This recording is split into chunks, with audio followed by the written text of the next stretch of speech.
Bom, meus irmãos, nós estamos hoje, então, fazendo a segunda aula da Escola Bíblica Dominical da CPAD. Ela fala sobre uma perspectiva pentecostal de missões, uma perspectiva pentecostal de missões. E hoje nós vamos descobrir algumas coisas a respeito disso. Eu espero estar acrescentando um pouco mais de conhecimento a cada um de vocês, porque verdadeiramente é muito difícil você estudar um texto e adaptá-lo para aquilo que você quer, né? Não vai adaptar o texto, você vai trazer aquilo que você quer subtrair dele, né? Então você tem que fazer uma exegese muito grande a respeito do texto. Mas vamos lá, o texto áureo, que é esse pequeno espacinho que nós temos aqui na revista, esse texto áureo está em Atos 1, no versículo 8. Que diz assim, que nós receberemos o poder, no caso ali ele estava falando aos seus discípulos, né?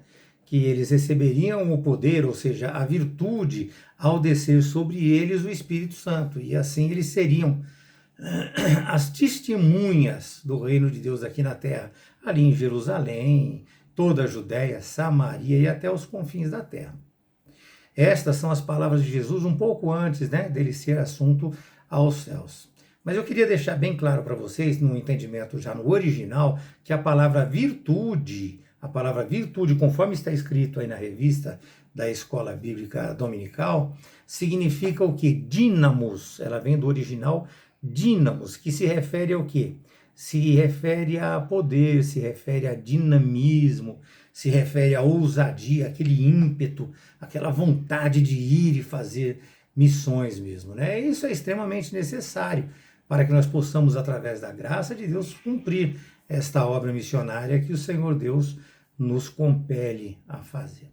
Este, meus irmãos, é o mesmo Espírito que foi derramado lá no Pentecostes, lá em Atos 2, e que hoje dá continuidade a este trabalho missionário que é feito. E nós precisamos entender que fazer missões não é simplesmente ir para o campo, e nós vamos falar um pouco sobre isso mais para frente um pouquinho. Então, de repente você não se acha um missionário, mas na verdade você é. Vou até antecipar, você é através das suas orações, através da sua intervenção, daquele falar com Deus com respeito aos missionários, entregar os missionários na mão de Deus, no poder de Deus sobre a vida deles, é colaborar financeiramente para ajudar crianças. Colocamos no grupo lá, mas muito discretamente para não chamar a atenção, eu conversei com o presbítero para poder colocar dessa maneira, uma criança quebrou a perna e teve que fazer cirurgia na perna, quebrou a tíbia e a fíbula, e nós tivemos que fazer um envio para lá. Então, fazer missões não é somente você ir, é você orar, é você enviar meios, é você ajudar, inclusive financeiramente, com cestas básicas, e também é o ir, né? Então, nós temos sim que ir. Meus irmãos, a gente precisa entender que existem algumas diferenças e nós vamos tentar trazer elas para vocês hoje para que vocês entendam, descubram. Por exemplo, vocês saberiam me dizer a diferença entre cristão, entre protestantes e entre evangélicos? É uma pergunta e tem uma resposta. Você sabe o que é mais importante? A vocação para missões ou você ser cheio do Espírito Santo para ser enviado para esta obra missionária? Outra questão, você saberia me dizer a causa da obra missionária na Igreja dos Atos dos Apóstolos? Qual foi a causa dessa obra missionária? E a pergunta crucial que é de hoje, nós estamos estudando sobre uma perspectiva pentecostal de missões, né? Seria assim, existe missão pentecostal e não pentecostal? Existiria isso? Estas são algumas respostas que nós teremos aqui nesta nossa aula de hoje. E para iniciar, nós precisamos entender, meus amados, que quando nós falamos dos últimos dias aqui, durante esta aula, ou quem fez a leitura vai ver isso, os últimos dias, nós aqui não estamos nos referindo à escatologia, ao final dos tempos, mas sim ao tempo contado desde lá do Pentecostes. Atos 2:17 diz assim, que acontecerá nos últimos dias, diz o Senhor, que derramarei o meu espírito sobre toda a carne. Vossos filhos farão, vossos filhos e vossas filhas profetizarão, vossos jovens terão visões e sonharão os vossos velhos, né? E isto já está posto desde o Pentecoste. Meus irmãos, Pedro, neste texto, ele está citando a profecia de Joel 2:28 e 29, que diz exatamente o que nós lemos em Atos 2:17. A leitura desta semana está em Atos dos Apóstolos 2, de 1 a 8, e também de 14 a 18.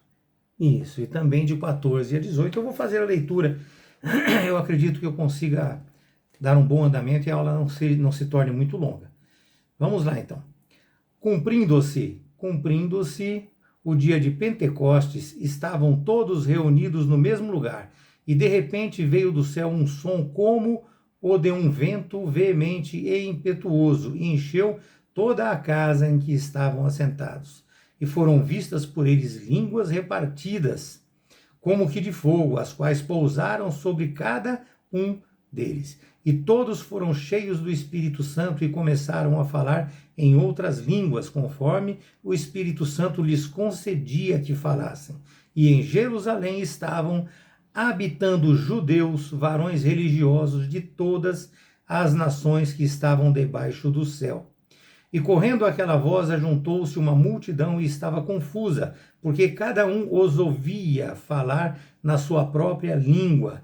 E todos pasmavam e se maravilhavam, dizendo uns aos outros: pois que não são galileus todos estes homens que estão falando, como, pois, ouvimos cada um na nossa própria língua e em que somos nascidos? Aí já no versículo 14 nos diz assim: Pedro, porém, pondo-se em pé com os 11, levantou a voz e disse-lhes: varões judeus, e todos os que habitais em Jerusalém, seja-vos isto notório, escutai as minhas palavras. Estes homens não estão embriagados, como vós pensais, sendo esta a 3ª hora do dia. Mas isto é o que foi dito pelo profeta Joel, e nos últimos dias acontecerá, diz que do meu espírito derramarei sobre toda a carne, e os vossos filhos e vossas filhas profetizarão, os vossos jovens terão visões, e os vossos velhos sonharão sonhos. E também do meu espírito derramarei sobre os meus servos e minhas servas naqueles dias, e profetizarão. Amém? Esta é a leitura e é aquilo que eu acabei de falar para os senhores. Então, nos últimos dias, os últimos dias já estão sendo contados desde o dia do Pentecostes e prosseguem. Então, eu acredito que, mais ou menos ali pela contagem do tempo, nós estamos nas últimas horas para chegarmos ali ao fim, a escatologia, ou seja, o estudo dos fins, né? Então, meus irmãos, nós precisamos entender, primeiramente aqui, que a Bíblia ela não fala sobre missão pentecostal ou missão não pentecostal. Em momento algum ela fala sobre isso. Ela trata apenas do tema missões. E historicamente foram nomeadas algumas modalidades de missões. Historicamente. Isso nós não estamos falando da Bíblia, estamos falando historicamente. Ela traz também a ideia de missão no singular, que é a missão contínua, fundamentada, quando ela está ligada àquela ideia de missio Dei, a missão de Deus, né? Mas traz também aquela no plural, que constitui um derivado que tem passado por mudanças. Então existem sim algumas mudanças. Mas vamos entrar já no primeiro tópico, que aí nós prosseguimos. Não podemos nos aprofundar em certas coisas, que um assunto vai levando ao outro e aí pode haver um desencontro na medida do que nós queremos trazer para a aula, da aula para os irmãos nessa noite, né?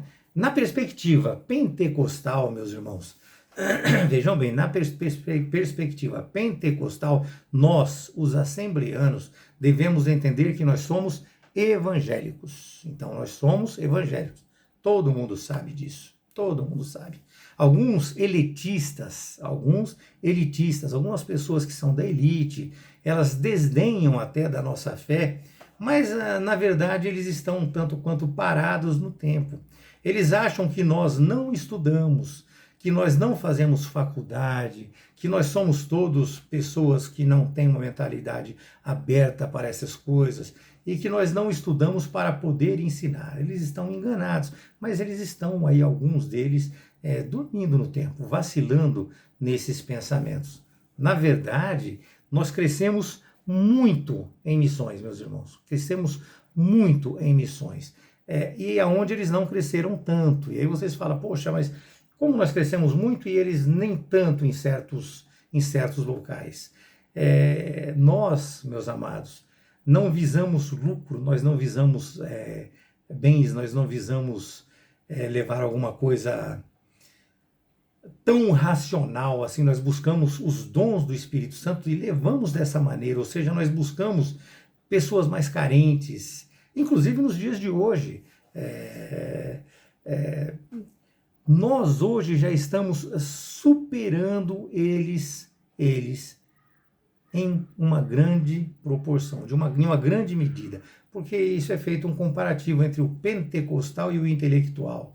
Eles nos consideram, em alguns casos, até loucos, mas nós somos, porque nós metemos a cara, vamos lá e fazemos, e a gente não visa o financeiro. Há exceções, existem igrejas que pensam nisso, existem, mas quando eu falo isso, eu falo de mim, eu falo de nós, da nossa igreja. Nós não buscamos isso, eu falo de algumas outras que nós temos conhecimento, que nós conhecemos, né? Embora muitos de nós ainda estejam parados no tempo, sim, realmente, alguns de nós estão ali iludidos com mentiras, e hoje nós vemos isso largamente em certas denominações. Nós vemos denominações aí enganando o povo de Deus, e assim nós perdemos tempo em fazer todas as coisas boas para Deus. Portanto, meus amados, como pentecostais que nós somos, nós fazemos parte do cristianismo histórico. Cristianismo histórico. E nós contribuímos muito, mas muito mesmo, para a expansão evangélica. Sem dúvida nenhuma. Somos cristãos, evangélicos e históricos. É dessa maneira que eu me vejo nesta relação com Deus. Por quê? Porque nós pregamos o quê? A doutrina bíblica, que ela é comum, e essa doutrina bíblica ela tem que ser comum a toda a cristandade, E nós estamos de acordo com todos os credos universais, com todos os credos de entendimento de todos. E assim nós temos o compromisso com Jesus a partir do Novo Testamento. É desta maneira. A partir do Novo Testamento nós temos este compromisso com Jesus. Nós agimos e trabalhamos com a autoridade da Bíblia. Com a autoridade da Bíblia. A Bíblia é o nosso norte. Nós somos ortodoxos, como nós já aprendemos. Ou seja, a palavra de Deus, ela nos basta. Nós anunciamos a Cristo aos outros. Esta é a grande comissão e nós cumprimos isto também. Então entenda que até a reforma protestante, o termo evangélico não existia. Até a reforma protestante, o termo evangélico ele não existia. Nós, os assembleanos, nós somos a favor também desta reforma que teve, que revela que a Bíblia é a forma, como eu vou dizer, a forma primordial da revelação de Deus. É a forma primordial da revelação de Deus. Este termo reformados foi cunhado pela reforma protestante. Antes disso, não. E estes são aqueles que entendem que o Evangelho é a base da sua fé. Nós somos estes. Nós entendemos que o Evangelho é a base da nossa fé. Nós não negamos o resto. Nós não negamos o resto, de maneira nenhuma. Mas nós temos nós temos como base os evangelhos. Nós temos como base as boas novas apresentadas por Cristo. Porém, meus irmãos, nem todo cristão é evangélico. Nem todo o cristão é evangélico. Entendam bem isso. Isto é fato. Mas o contrário também é verdadeiro. Todo evangélico é cristão. Nem todo cristão é evangélico, mas todo evangélico é cristão. Portanto, nós precisamos, vou entrar um pouquinho mais no profundo disso. Nem todo cristão é evangélico e nem todo cristão é também protestante. Olha, é difícil da gente entender.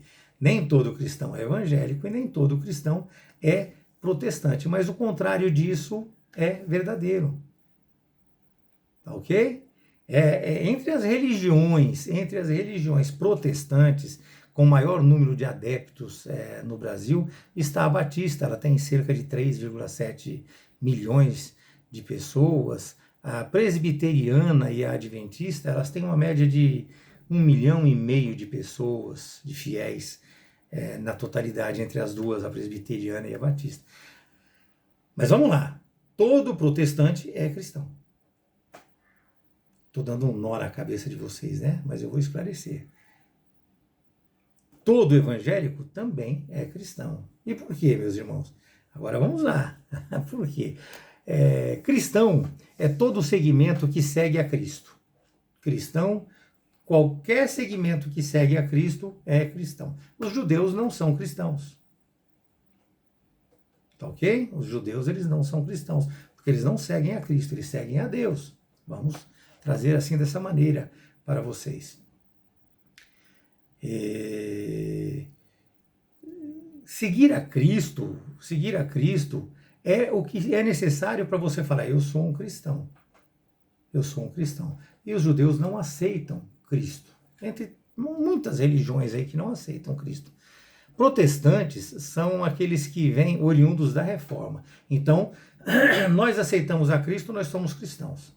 Nós somos oriundos da Reforma? Também. Então, nós somos cristãos, nós somos protestantes, porque nós viemos através da Reforma de Lutero, aquelas 95 teses que foi pregada na porta do concílio. Então, quem protesta? É quem protesta contra aqueles erros e pecados. Então, nós somos cristãos e nós somos protestantes. Os evangélicos são os que têm como base a vida, né? Como base de vida, o evangelho, ou seja, a vida de Cristo. Então, nós somos evangélicos também, ou não? Cristão, protestante, evangélico. Olha, nós somos os três. Portanto, em um certo sentido, somos sim cristãos, reformados e protestantes. Cristãos, reformados e protestantes. Somos evangélicos, mas não somos calvinistas, porque existe o calvinismo e o arminianismo, como nós já estudamos, eu já expliquei para vocês. Existe o calvinismo e o arminianismo. Então nós não somos calvinistas, porque eles têm uma visão que se baseia na predestinação. Na valorização dos bons costumes e na defesa do trabalho e do lucro. Já nós que somos arminianos, nós cremos que através da graça de Deus é que é restaurado o nosso livre-arbítrio, concernente ao quê? A nossa salvação. Concernente à nossa salvação. Ou seja, a salvação de toda a humanidade. E que cada indivíduo, portanto, é capaz de aceitar o chamado do evangelho através da fé, ou de resistir a ele através da incredulidade. Então, os arminianistas, eles falam que é impossível você resistir à fé. Uma vez salvo, salvo para sempre. Já o calvinista pensa isso. E o arminianista já não. Nós temos o livre-arbítrio. Nós podemos, sim, através da nossa incredulidade, nos afastarmos de Deus. Mas entendam que nós somos em Cristo irmãos. Essas religiões todas são em Cristo irmãos. E nós vamos, todos salvos, para o céu. É assim que eu creio, é assim que eu acredito que seja o certo passar para vocês, embora existam muitas brigas, muitas divergências, muita falta de aceitação, muita falta de amor nessas relações, né? Portanto, nós somos pentecostais, porque nós cremos na administração do Espírito Santo. O que é ser pentecostal? É acreditar e crer lá em Atos 2, que veio o Espírito Santo sobre eles e que agora ele habita em nós. Mas existem também os históricos. E quem seriam os históricos, né? Eles creem no Espírito Santo, embora divergindo em alguns sentidos que nós aceitamos plenamente. Veja que muitos deles não aceitam falar em línguas, entre outras coisas, mas não vamos entrar nisso também. Eles são oriundos da Reforma Protestante. O seu marco é o dia 31 de outubro de 1517. Está logo aí para nós vermos aí no dito popular aí o Halloween, né? Estes são os luteranos, que foi a primeira igreja protestante fundada por Martinho Lutero lá no século XIX na Alemanha. Eles são os anglicanos, essa igreja foi fundada na Inglaterra no século XVI e a origem dela foi o protestantismo. Mas ela traz alguns elementos também ali da igreja católica. Eu acredito que seja isso, tenho certeza que eles trazem alguns elementos da Igreja Católica. O calvinismo, nós acabamos de falar do calvinismo, ela foi criada no século também XVI pelo francês João Calvino, que esse João Calvino ele foi muito influenciado por Martinho Lutero. Temos também a Igreja Metodista, que foi criada por John Wesley no século XVIII, e ele tem a sua origem dentro da Igreja Anglicana, saiu da Igreja Anglicana. E foca o quê? O amor ao próximo. Os batistas também, os batistas são muito conhecidos, foi criado por John Wesley no século XVIII também. Ele tem a sua origem dentro também da igreja. Eles trazem uma origem também das igrejas, como é que eu vou dizer para os irmãos, das igrejas, me fugiu, das igrejas da Reforma. Eles vêm através da Reforma também, né? Mas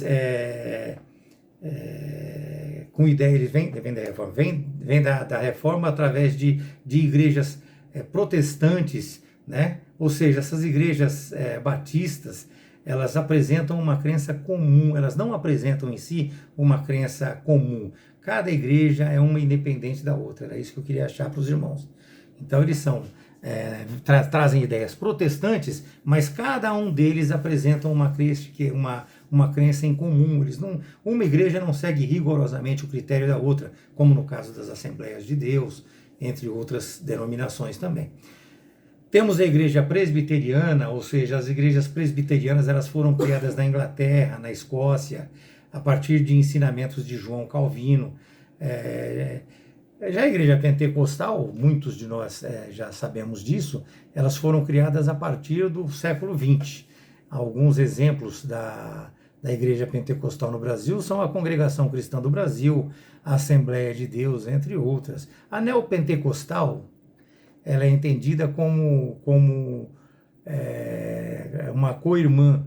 Ela foi criada por volta dos anos 70, mas nós divergimos dela em muitas coisas, em muitos ensinos, em muitas coisas que nós vemos e não concordamos, não é verdade? Então, hoje, a Assembleia de Deus, meus irmãos, é a maior igreja pentecostal do mundo. A maior igreja pentecostal do mundo é a Assembleia de Deus. E ela traz em si a maior marca do pentecostalismo. A maior marca ela traz intrínseca nela, que é o quê? Que é a evidência de falar em outras línguas. Mas entenda que a igreja sempre foi envolvida na obra missionária, independente de se falar em línguas ou não. Então ela traz em si essa evidência do falar em línguas, mas não é isso que leva ela para missões. Ela sempre teve envolvimento nesta obra missionária. E por isso o termo missões pentecostais. Com isso, o termo missões pentecostais. Bem-vindo, pastor Gilson. O senhor gostaria de falar alguma coisa? Paz, obrigado. Só acompanhar. Paz do Senhor, Deus abençoe. Obrigado. Voltando aqui, repensando, vamos lá. Então, os homens que nunca falaram em línguas deixaram as suas profissões para seguir missões pelo mundo. E eu estou aqui só para o pastor Gilson entender esse último texto. Eu estou trazendo para os irmãos que a igreja sempre foi envolvida na obra missionária, independente de falar em línguas ou não, mesmo porque já desde o Antigo Testamento ela vem fazendo esse trabalho. E é por isso que o termo missões pentecostais não é um termo bíblico, mas sim um termo sociológico, meus irmãos. Sim, um termo sociológico. Então, não é bíblico, mas é sociológico. E aí eu acrescento o que eu falei no momento que o pastor Gilson chegou. Os homens que nunca falaram em línguas deixaram suas profissões para seguirem missões pelo mundo, anunciando assim o evangelho do nosso Senhor Jesus Cristo. E é dessa forma. Então não há como se parar, não há que se parar isso. Uma das maiores contribuições pentecostais destoam das outras no sentido de por serem mais intelectualizadas. E nós precisamos entender bem isso, não é que nós não somos, mas elas se destoam por se acharem muito mais intelectualizadas. Eles usam de métodos mais elaborados, é uma forma mais disciplinada. Para quê? Para formar o candidato e assim poder enviar ele para a obra missionária. Mas o pentecostalismo não. O pentecostalismo é menos forma, é menos formal, é menos forma. E ele é mais ação. É mais ação. É abraçar com as duas mãos e vamos seguir em frente, vamos fazer. A gente se vira e faz, o Espírito Santo provém, é dessa maneira. O pentecostalismo ele não formaliza as coisas. Então ele deixa de ser a forma que os outros querem e passa a ser uma ação contínua do Espírito Santo na vida do missionário, trazendo e fazendo missões. Ou seja, é a ênfase dada ao papel indispensável do Espírito Santo neste complexo desafio de plantar igrejas. E assim o pentecostalismo ele ganha um pouco mais de evidência de um tempo para cá. Na verdade, desde quando surgiu, ele ganhou muito mais campo, muito mais evidência. Porque nada é por um acaso. É a vontade de Deus se cumprindo para o mundo. Embora o ser humano erre, meus irmãos, Deus sempre tem o controle de todas as coisas. Por mais que eles falam que o pentecostal faz as coisas meio de uma maneira que atropelando tudo, que quer fazer, é o Espírito Santo agindo nas nossas vidas. E o ser humano cometeu um erro, mas o Espírito Santo mantém todas as coisas sob controle, sem falha, sem erros. O ser humano errou, o Espírito Santo vai corrigir. Então nós somos mais voltados, sim, para aquela emoção, mas não aquela emoção que te provoca, mas não te trata e não te leva em frente. Mas sim aquela emoção que não te deixa parar, aquela que serve como base, como estrutura para você seguir em frente. Porque você crê no Senhor, você tem todo o seu fundamento nessa rocha, que é Jesus Cristo. E assim nós vamos em frente. Nós não temos, ou não tínhamos, hoje em dia nós já temos sim. Antigamente nós não tínhamos o costume de mandar assim um candidato para estudar missões. Hoje em dia, eu falo hoje em dia já de anos para cá, não é de agora, mas hoje em dia nós já temos um pouco mais. Mas estas coisas, elas continuam mudando, elas continuam tomando outra forma. Antes era menos forma e mais, como eu vou dizer, mais sangue na veia. Era menos forma e mais sangue na veia. Era o Espírito Santo como dínamos, realmente, te impulsionando e te levando a fazer essas coisas. Nós temos ainda hoje mais sangue na veia pelo dinamismo do Espírito Santo em nós do que todos eles, porque nós levamos isso com um ímpeto fora do normal. Pessoas que veem o que nós conseguimos fazer em missões, eles não acreditam. Eles não acreditam naquilo que eles veem. Porque eles querem tratar de uma maneira mais formal, mais racional, segundo eles. É muito difícil isso. E é isso que faz a diferença. Além de muitos destes reformados não crerem na evidência dessas línguas estranhas, eles não creem também que o Espírito Santo nos leva com toda essa fortaleza para fazer e agir dessa maneira. Aliás, muitos nos acham loucos, como eu falei há pouco. Eles acham e entendem que nós abandonamos tudo. Tudo, sem o intelecto que eles julgam necessário. Ou seja, nós deixamos tudo isso de lado. Eles acham que precisa de um intelecto, precisa de um conhecimento rigoroso de regras, de normatizações e entre tantas outras coisas para fazer missões. E nós, muitas vezes, por falta disso tudo no começo, nós estávamos indo com o poder do Espírito Santo e fazendo. Hoje nós vamos com o poder do Espírito Santo e fazemos. Só que hoje nós já não somos como eles acham que nós éramos. Eles achavam que nós continuamos da maneira como éramos. Mas não, hoje nós já temos pessoas qualificadas, pessoas estudadas. Né? Eles, até mesmo pela tradição, eles preservam ainda hoje o racional na forma como eles praticam missões. E o que seria certo ou errado neste sentido? Meus irmãos, eu entendo assim, não há certo ou errado. A Bíblia diz que é pela multiforme sabedoria de Deus que nós somos impulsionados. É dessa forma. Então, não há como nós engessarmos Deus. Meus irmãos, nós jamais conseguiremos atrapalhar o agir de Deus. Lembram-se de Jonas? Não preciso nem me referir a ele novamente, já nos referimos em outras ocasiões. Jonas, o que aconteceu, e ele ele chegou lá, ele teve que ir lá. É dessa maneira.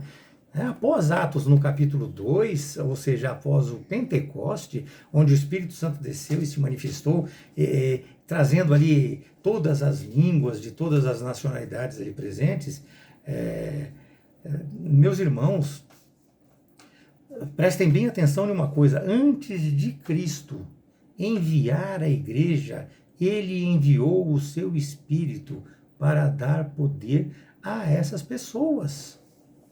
Portanto, nós percebemos que se a pessoa não receber o Espírito Santo, não há como ela ser enviada. Não há como ela ser enviada. O racionalismo deles, desculpem ser direto, o racionalismo deles termina quando acaba o dinheiro. Aquele amor, aquele coração doado, quando acaba o dinheiro termina. Quando acaba o dinheiro termina. É difícil falar dessa maneira, mas é assim.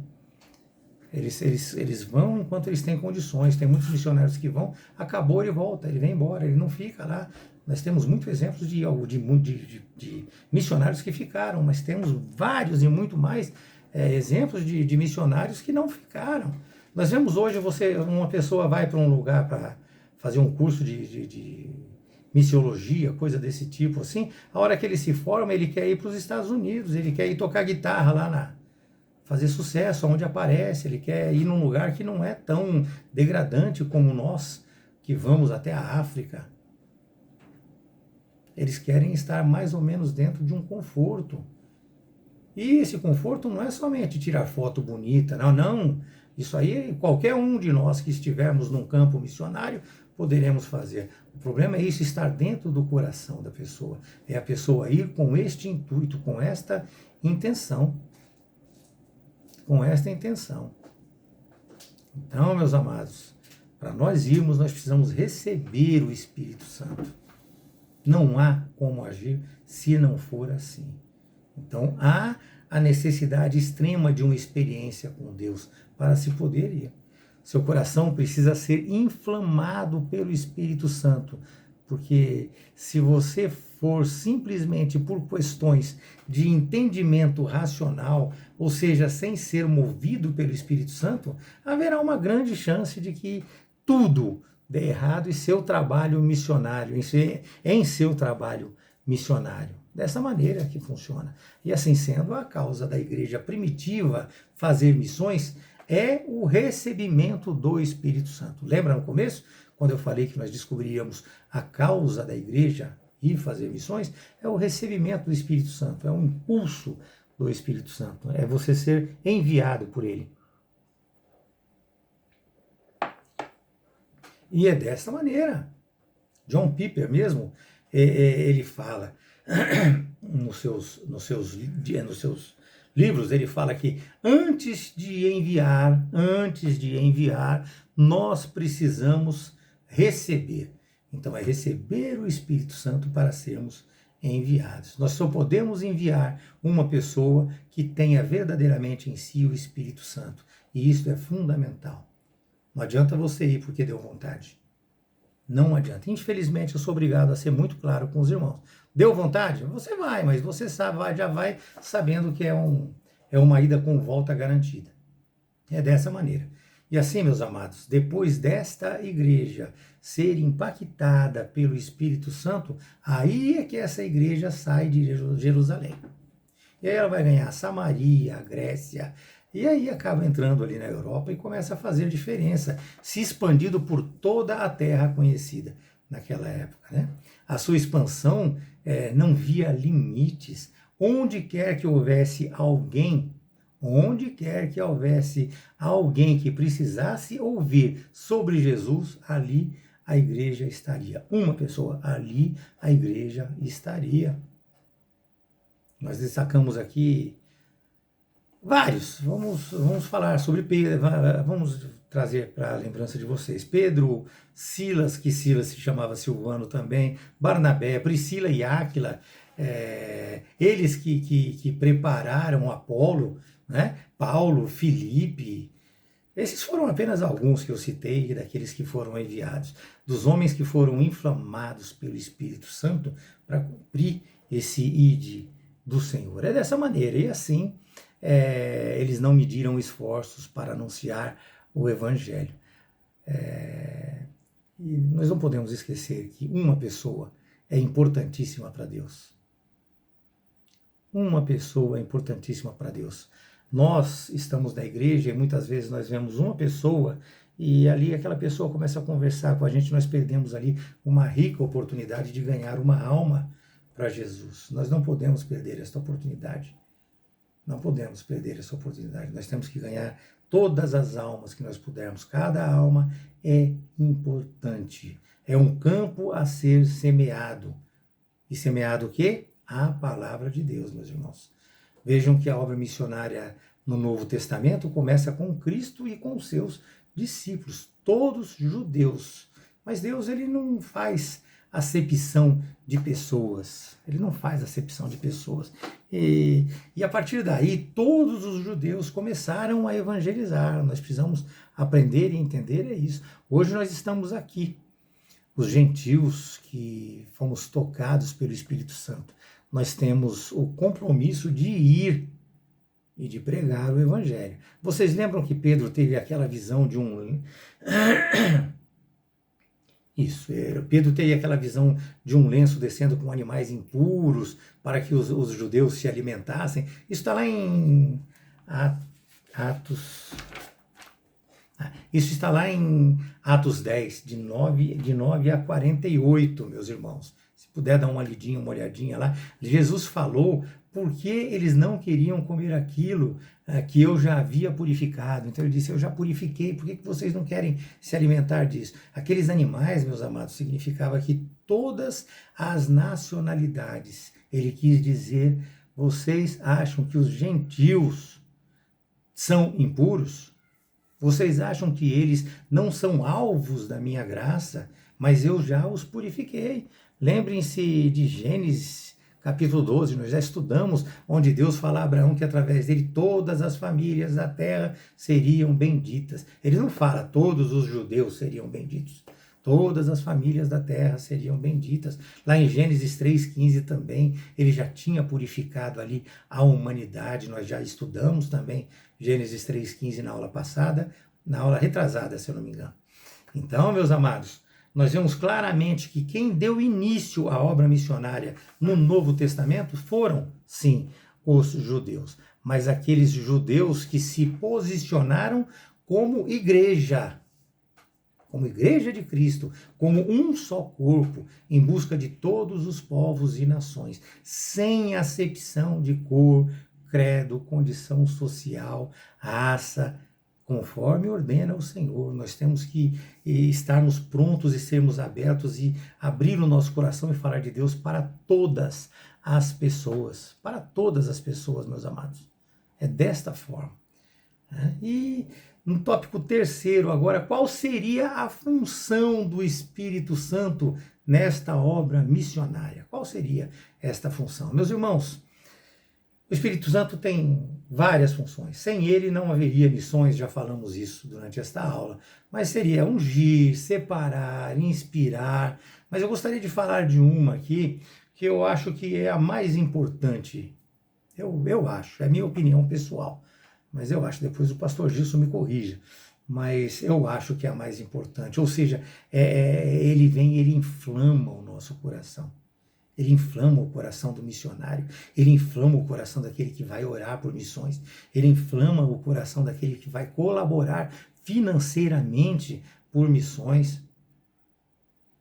Ele vai fazer isso, mas principalmente no do missionário. Se ele não for cheio do ímpeto pelo Espírito Santo, não vai funcionar. Não vai funcionar. Ele tem que ter sangue na veia, como eu já falei. Não é um linguajar adequado, mas é isso que eu quero dizer. Sangue na veia mesmo. Ele tem que ter sangue na veia. Ele precisa querer muito. Ele tem que ter sangue nos olhos, como o dito popular fala. Eu quero, eu tenho que ir, eu tenho que ajudar, eu tenho que falar, eu tenho que divulgar o Evangelho. Ele precisa ser apaixonado, meus irmãos. Apaixonados. É amar muito o outro, é amar muito a Deus. Porque o outro pode estar em um estado muito degradante. E aí ele vai precisar ser amparado, ele vai precisar ser acariciado, ele vai precisar ser tratado. Enfim, o enviado ele precisa ter uma visão clara do seu chamado, daquilo que ele vai fazer. Porque o missionário ele não é político, que promete e não cumpre. Não pode, ele não vai nem prometer, mas ele vai fazer tudo aquilo que ele puder. É por isso que eu falo que ele não é político, ele tem que ter sim vocação, ele tem que ter sim o chamado do Espírito Santo. Ele não negocia, ele simplesmente apresenta o Evangelho e vive este Evangelho, vive este amor de Deus nesta relação. Portanto, eu entendo como a principal função do Espírito Santo em missões a de inflamar esta vontade no coração do homem. Porque um coração inflamado, meus irmãos, não tem limite. Todos vocês sabem disso. Um coração inflamado não tem limite. E o que seria mais importante? Eu faço essa pergunta para vocês agora, o que seria mais importante, um coração inflamado ou o conhecimento? Fica a questão, né? O conhecimento, meus irmãos, ele é fundamental. Você tem que ter para poder falar. Se você não sabe, o Espírito Santo não vai te lembrar. O Espírito Santo vai apagar na sua mente, porque você não se desenvolveu na palavra, você não estudou, você não aprendeu, você fica cheio de dúvidas, de questionamentos. Então, o conhecimento é fundamental, é muito importante, mas sem este coração inflamado, é impossível, não vai funcionar. Não vai funcionar. Muitas coisas você pode aprender no campo missionário.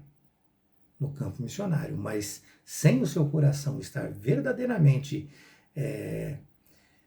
misto nesta relação, não vai funcionar. Nós vemos muitos acadêmicos, muitos eruditos, pessoas com conhecimentos enormes que não conseguem fazer aquilo que não tem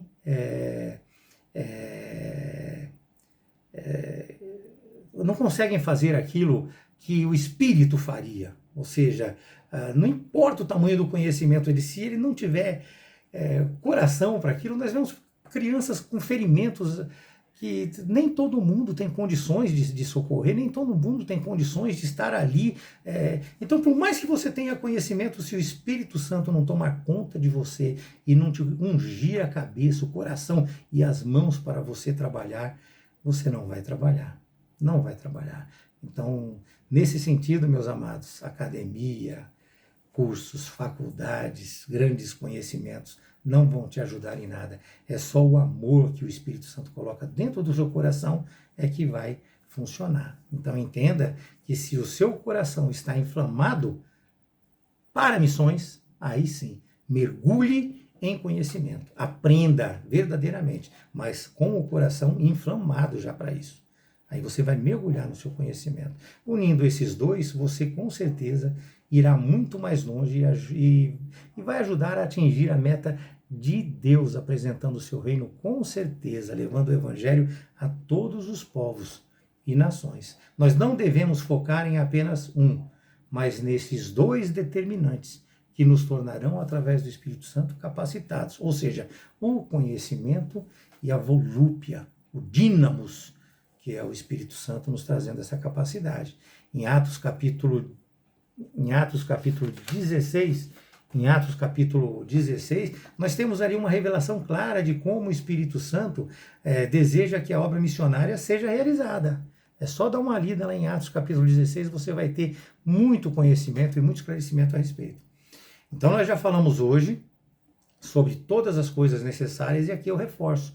É o Espírito Santo que escolhe, envia e capacita. Nós vemos isto claramente. Portanto, Deus age por meio do Espírito Santo. Em Atos dos Apóstolos, ele age na vida da igreja. E assim, nós vemos um Deus que permanentemente busca o seu povo. Está sempre com ele, estabeleceu relacionamento vivo e ativo através do Espírito Santo. E nós, dando acesso ao Espírito Santo, nós teremos eficiência também na obra missionária. Quer orando, quer colaborando com ofertas dadas de coração e quer encontrando-se e sendo chamado para ir adiante. Portanto, a obra missionária do pentecostalismo, ela é racional, porém potencializada pelo Espírito Santo. Então, ela é racional, não deixa em momento nenhum de ser racional, mas ela é muito potencializada pelo Espírito Santo, porque às vezes nós, sem meios e sem condições, prosseguimos e nos ajustamos, nos adequamos, nos qualificamos para aquele momento, para aquela necessidade, para aquela falta e estamos ali, suprindo as pessoas ou sofrendo com elas a consequência do que elas estão passando. Amém? Eu espero ter sido claro para os irmãos. Que Deus abençoe vocês.